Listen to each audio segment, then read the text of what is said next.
अस्सलाम वालेकुम नाज़रीन। तो आज की वीडियो में हम आपको लिए चलते हैं गाज़ी मुमताज़ कादरी शहीद के मज़ार पे, जिन्होंने 4 जनवरी 2011 में गवर्नर पंजाब सलमान तसीर को कत्ल किया था, जिसने हुज़ूर सल्लल्लाहु अलैहि वसल्लम के शान में गुस्ताखी की थी।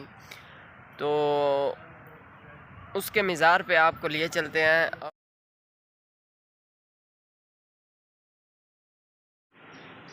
मैं इस टाइम मौजूद हूँ गाज़ी मुमताज़ कादरी शहीद के मज़ार पे। मैं अंदर ही मौजूद हूँ, तो आपको अंदर का नज़ारा दिखाते हैं। माशाल्लाह खूबसूरत मज़ार बना हुआ है।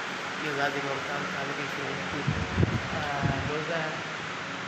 अभी दरबार का कुछ काम चल रहा है, तो माशाल्लाह बहुत खूबसूरत मज़ार बनाया गया है।